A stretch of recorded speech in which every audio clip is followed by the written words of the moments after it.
Buenas noches, nosotros vamos a entrevistar al licenciado en Psicología Benjamín Notario Castellanos.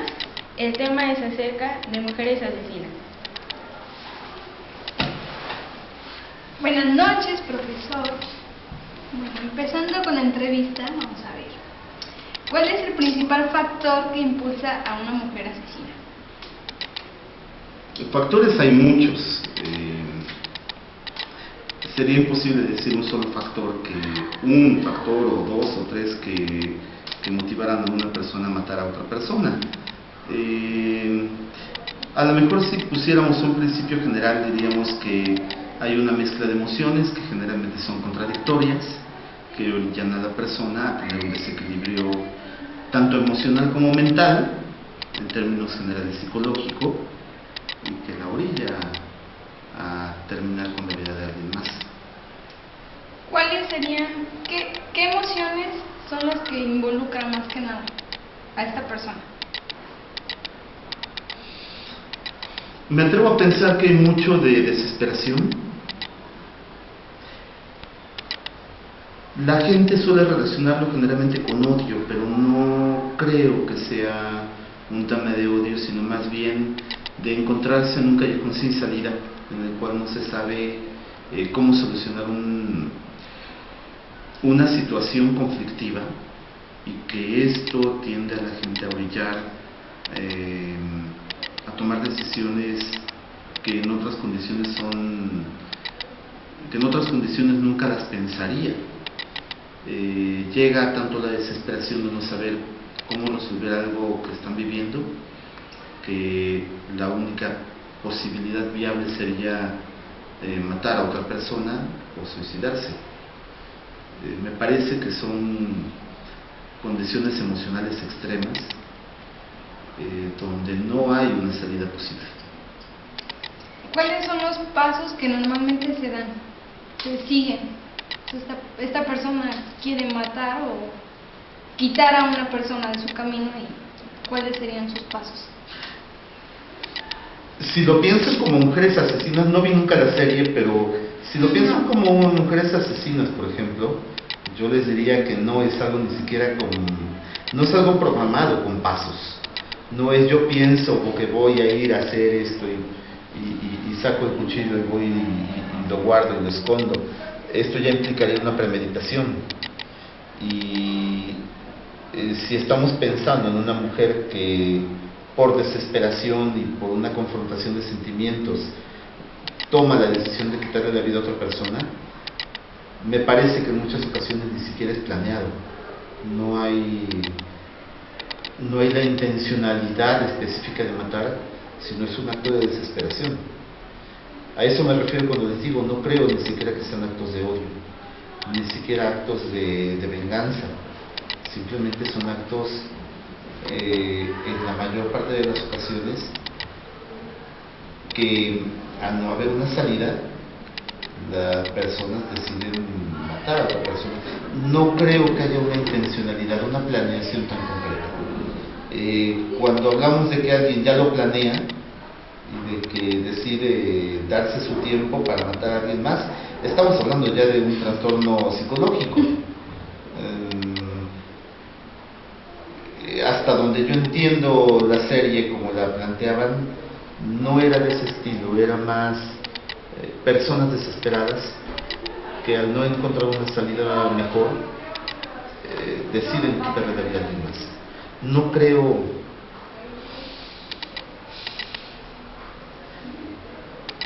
creo que haya una planeación tan específica en muchas ocasiones. Ya estando la persona en esa onda en que quieran ya quitarle la vida a otra, ¿cómo influyen los neurotransmisores? ¿Cómo son?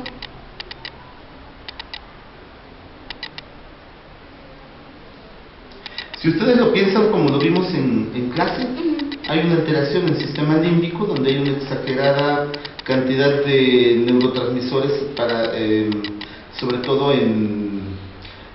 nivel glandular. Hay una alteración endocrina, hay un aumento de adrenalina, y obviamente con el aumento de adrenalina hay un aumento generalizado de actividad cardíaca, actividad respiratoria, actividad neurológica, etcétera, etcétera, etcétera, que condiciona el cuerpo a prepararse para un acto de esta naturaleza. Tomen en cuenta que cuando estamos hablando a nivel endocrino y a nivel neurológico y emocional, las emociones bloquean la actividad racional, a nivel de neurotransmisores también. Entonces deja de haber una actividad racional, dejando paso únicamente a las funciones emocionales. ¿Conoce usted algunos casos? Sí, un par de casos de mujeres. Yo creo que a lo mejor por mi experiencia es que yo considero que no son actos premeditados en su mayoría. No descartamos, por ejemplo, los asesinatos cometidos por narcotráfico o asesinatos cometidos por ¿Involuntarios? No, yo creo que los asesinatos involuntarios son de estas mujeres o de estos hombres que por un arranque emocional y por una desesperación van y matan a los demás. Ya cuando alguien lo planea, por ejemplo, asesinatos por narcotráfico o asesinatos por drogas o por venganza entre pandillas o cosas por el estilo, donde ya hay una premeditación, yo creo que hablamos de condicionantes distintas. Ya hablamos de patologías más concretas de tipo psicológico, pero los casos que yo conozco, un par que tengo en mente, son mujeres que están en la cárcel actualmente incluso, pero que actúan de esa manera por la desesperación de no saber qué hacer de ciertas circunstancias. De sentirse como en un hoyo. Podría ser una sensación similar a sentirse en fondo y no encontrar salida. ¿Cómo son las relaciones sociales de estas personas? Muy distorsionadas y generalmente provienen de ambientes muy violentos. ¿Llegan a tener amistades? ¿A tener que perder? ¿Amistades?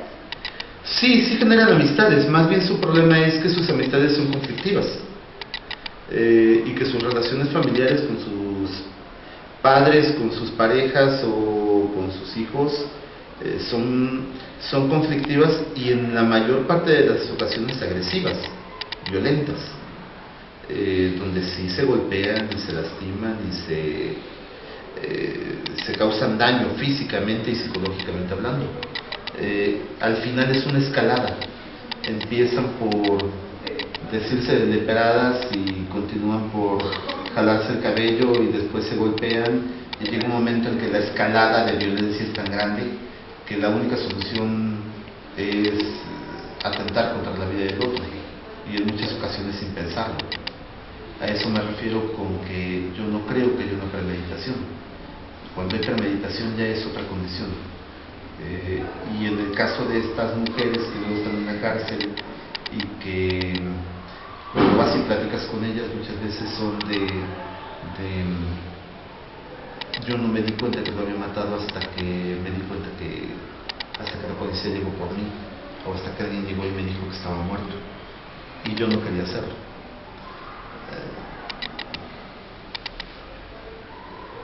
¿Con estas amistades dan señales, como por ejemplo un suicidio, que te da tips de que se va a suicidar? ¿Esta persona a sus amistades les da señales? Hay señales en cuanto a que, te decía, hay una escalada de violencia. Lamentablemente tú vas viendo que viven en un ambiente donde son agredidas de estas mujeres o agreden a los demás. Indudablemente son señales que si no tenemos cuidado llegan a condiciones tan graves que atentan contra la vida de los demás. ¿En estos casos influye la familia? Mucho. Generalmente son personas que provienen de familias violentas. ¿Cuáles se podría dar una edad promedio para que pase esto?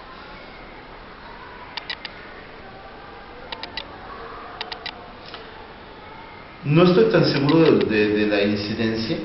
En la zona hay una incidencia muy alta de suicidios entre jóvenes que si tú lo piensas, finalmente el suicidio es una forma de autoagresión. Pero indistintamente de eso, de autoagresión y también para una forma de agredir a los demás. Pero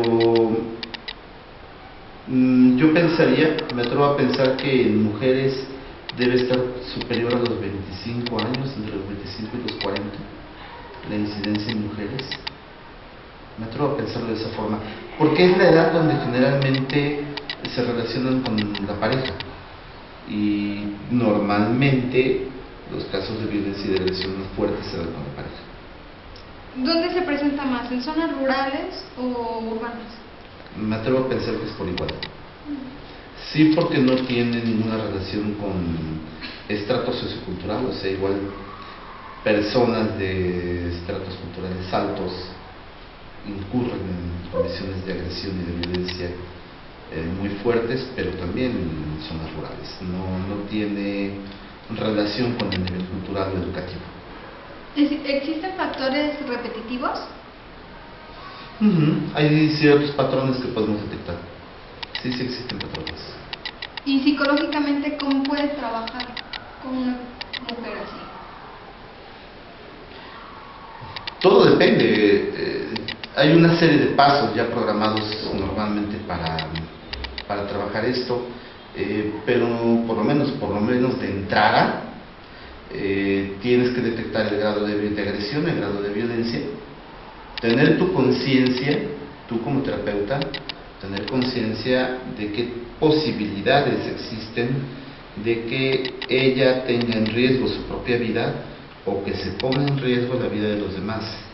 Y esto solamente lo puedes saber cuando haces una entrevista a profundidad que te permita saber qué tanto ha escalado la violencia en una pareja o en una familia. Y yo creo que es el primer indicador. Y sí es importante que cuando tú descubres casos de violencia que son verdaderamente graves, tomes tú la pauta como terapeuta, después ya de ética, éticamente tomes la pauta y promuevas la forma de que la pareja se separe temporalmente, aunque sea, porque está en riesgo la vida de uno y de otro. De entrada es lo primero que tienes que detectar. ¿Las crisis actuales pueden orillar a realizar estos actos? ¿Qué crisis? Económicas, sociales.